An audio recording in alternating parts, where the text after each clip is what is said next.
Hello বন্ধুরা, আসসালামু আলাইকুম। আজকে নতুন আরেকটি ভিডিও নিয়ে আপনাদের সামনে হাজির হলাম। তো দেখতেই পারতেছেন আমার হাতে একটি 5 ঘাটের বোর্ড এবং 4টি সুইচ, একটি 4টি সকেট একটি সুইচ। তো এটি দিয়ে আমরা একটি হেভি শক্তিশালী মাল্টিপ্লাগ বানাবো। তো এটা কিভাবে বানাবো, তো আজকে আপনাদের সামনে এটাই দেখাবো।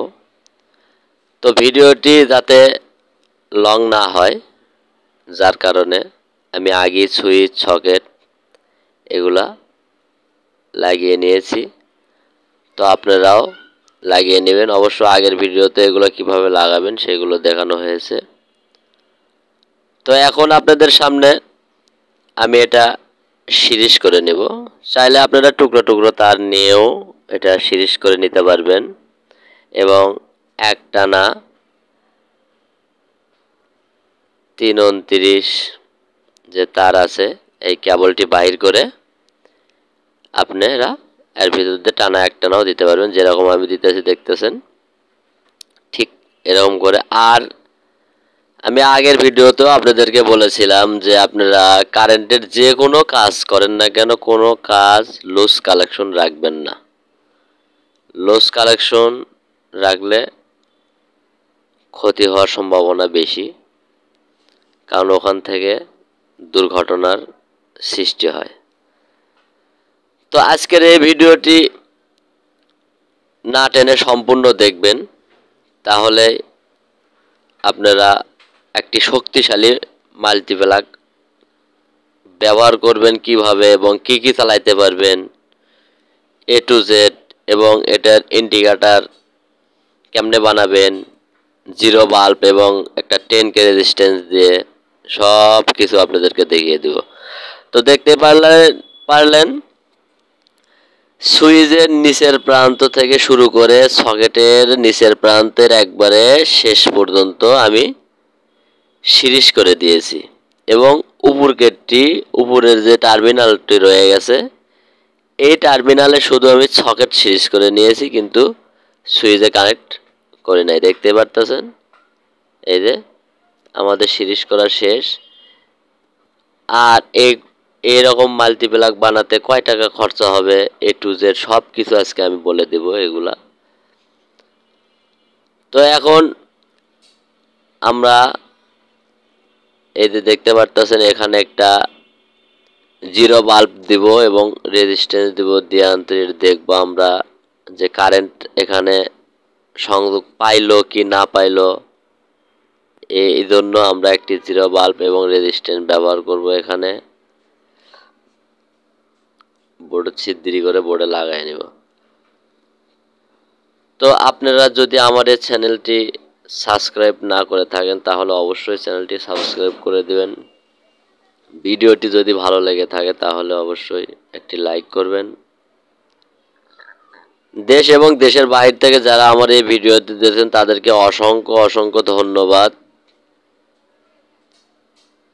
দেখতে পারতেছেন আমি একটা 10K রেজিস্ট্যান্স জিরো বাল্বের বড় টার্মিনাল যেটা এটা প্লাস, আর ছোট টার্মিনাল যেটা এটা মাইনাস। আমরা জানি রেজিস্ট্যান্স এটা আমরা বাল্বের এক পাশে লাগাই নিয়েছি এবং বাকি প্রান্তটা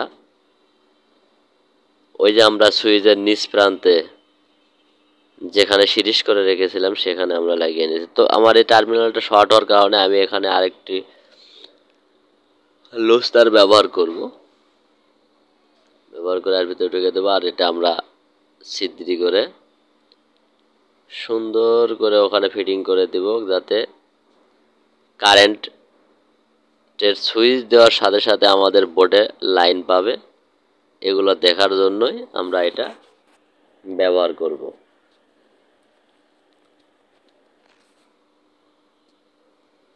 তো রাইস কুকার দিয়ে মোটর, ফ্রিজ, আপনার table fan, rice cooker, Blender, এগুলো চালাতে পারবেন, কোনো সমস্যা হবে না, একটুও পুড়ে না। তো এটা বানাতে মূলত সর্বমোট 180 থেকে 200 টাকা খরচা হয়ে যাবে। আপনার বোর্ড, সুইচ, সকেট সব মিলে খরচা পড়বে 25 টাকা করে। এটি 5টা হচ্ছে 125, বোর্ড হচ্ছে ওই 20-25 টাকা, এই 150 টাকা। আর হচ্ছে একটা বাল্ব, এগুলো হয়তো 150 থেকে 200 টাকা আর কি, সব মিলে খরচা হয়ে যাবে আপনার তার সহ। তো চাইলে আপনারা নিজেরাই বানাতে পারবেন, এগুলো কিনে নিয়ে এসে, টিউটোরিয়াল কিনে নিয়ে এসে আপনারা নিজেরাই বানাবেন। অনেক শক্তিশালী, মজবুত, হেভি হবে। তো এখন আমাদের এটা সিদ্ধি করে সিগন্যাল বাতিতে লাগানো হয়ে গেছে, দেখতে পারতেছেন। এখানে একটু পুড়ে দেওয়ার কারণে এখানে ময়লা লেগে গেছে, এটা পরিষ্কার করে রেখে দিলাম। তো এখন আমরা মূল কাজ করব। মূল কাজটি হইতেছে এখন আমরা কারেন্টে কিভাবে, কোন জায়গায় কোনটা মানে স্থাপন করবা লাগাবো সেটাই দেখাবো। এই যে সুইচের যে উপরকার প্রান্ত টার্মিনালটা রয়ে গেছে, সেখানে আমরা মূলত বিদ্যুতের যে লাল কালো কারেন্ট সেটাই আমরা ওখানে ব্যবহার করব।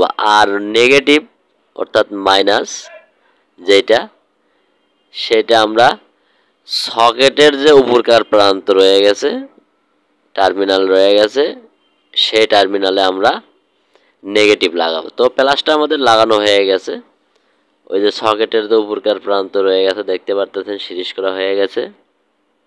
তো আমরা এই টার্মিনালে নেগেটিভটা লাগিয়ে নিব।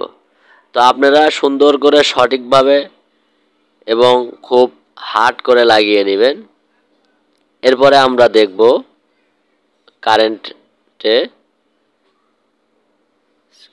লাগিয়ে দেখব যে আসলে আমাদের বোর্ডটা চলে কি না। ঠিক আছে, তো আজকের ভিডিও এই পর্যন্তই। যদি আপনাদেরকে ভালো লেগে থাকে তাহলে অবশ্যই আমার এই চ্যানেলটিকে সাবস্ক্রাইব করে দিবেন এবং পাশে থাকা বেল আইকনটি বাজিয়ে দিবেন। তো দেখতে পারতেছেন লাইন কিন্তু অবশ্য জ্বলছে। ঠিক আছে, এই যে। তো সবাই ভালো থাকবেন, আসসালামু আলাইকুম, দেখা হবে আরেক ভিডিওতে।